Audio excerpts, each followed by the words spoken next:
Bonang dikenal sebagai sosok cerdas, kreatif, dan sangat mencintai seni dan budaya.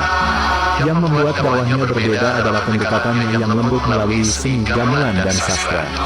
Ia menciptakan tembang-tembang indah yang mengandung ajaran Islam dan memainkan alat musik bonang, hingga seni itu menjadi jembatan masuknya Islam ke hati masyarakat Jawa tanpa paksaan. Di antara karyanya yang legendaris adalah Suluk Wijil dan tembang Tamba Ati yang masih populer hingga kini. Karomahnya juga sangat dikenal. Salah satu kisah yang melegenda adalah ketika ia mengubah aliran Sungai Brantas. Konon, daerah yang menolak dakwahnya mengalami kekeringan, sementara wilayah yang menerima dakwahnya dilimpahi air, bahkan sampai banjir, sebuah peristiwa yang membuat banyak orang berbalik mendukungnya. Sunan Bonang juga pernah menghadapi tokoh-tokoh ilmu hitam, seperti Kibu Tolocaya dan Nyai Lencing. Dalam perdebatan dan pertarungan spiritual, ia membuktikan bahwa cahaya Islam lebih kuat dari segala bentuk kesesatan. Namun, salah satu kisah paling menyentuh adalah pertemuannya dengan Raden Said, seorang begal. Bukannya dihukum, Sunan Bonang justru membimbingnya dengan sabar.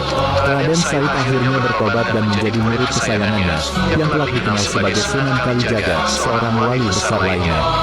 Selain berdakwah keliling, Sunan Bonang juga mendirikan langgar musala di tepi Sungai Brantas dan pernah menjadi imam Masjid Agung Demak atas undangan Sultan Raden Patah. Sunan Bonang wafat sekitar tahun 1525 dan dimakamkan di Kutorejo, Tuban, Jawa Timur. Hingga kini, beliau dikenal sebagai wali yang menyebarkan Islam dengan damai melalui jalan seni, budaya, dan kebijaksanaan. Sunan Bonang, wali ketiga dari Wali Songo. Sunan Bonang, atau Raden Maulana Makhluk Ibrahim, adalah salah satu wali Songo yang paling unik dalam menyebarkan Islam di Pulau Jawa. Lahir sekitar tahun 1465-an, beliau adalah putra dari Sunan Ampel. Sejak muda, Sunan Bonang dikenal sebagai sosok cerdas, kreatif, dan sangat mencintai seni dan budaya. Yang membuat dakwahnya berbeda adalah pendekatannya yang lembut melalui seni gamelan dan sastra.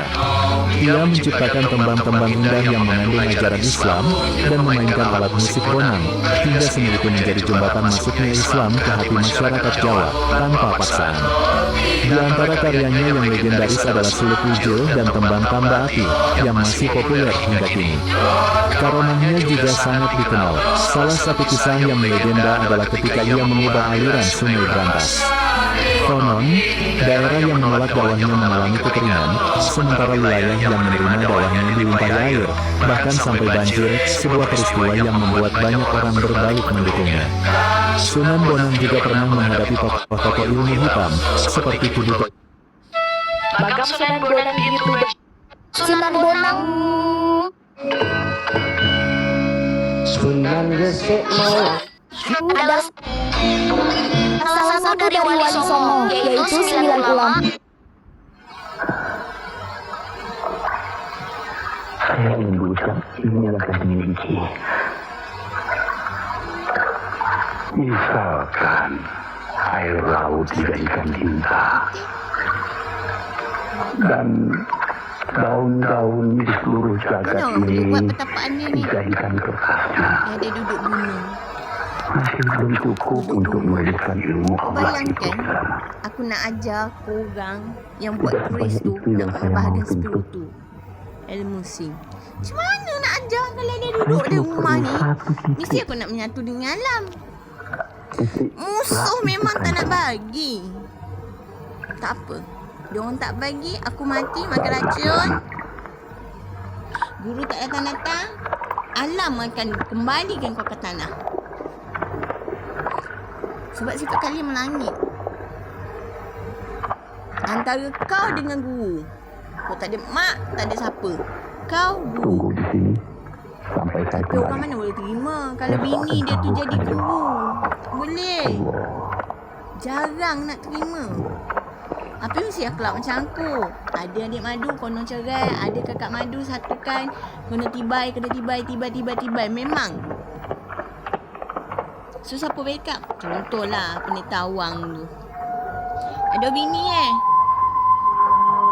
Mana dia menafsu dengan Sado? Bagam Sunan Bonang di Tuban, Jawa Timur menjadi salah satu destinasi wisata religi paling ramai diziarahi. Beliau bernama asli Raden Maulana Magdum Ibrahim, putra Sunan Ampel dan bagian dari Wali Songo yang menyebarkan Islam lewat budaya dan seni gamelan. Terletak di belakang Masjid Agung Tuban, makam ini buka 24 jam gratis. Dilengkapi fasilitas lengkap seperti parkir, musola, dan kios oleh-oleh. Setiap Ramadan ada tradisi bubur suro sebagai simbol kebersamaan dan sedekah warga Tuban. Ziarah ke sini bukan sekedar perjalanan spiritual, tapi juga cara memahami sejarah Islam dan budaya Jawa yang hidup hingga Diorang kini. tak nak bawa benda beras diorang tak nak pegang benda ke laduni. Macam mana jaga lalu diorang tak nak apa. Nanti kan makan kalma masing-masing.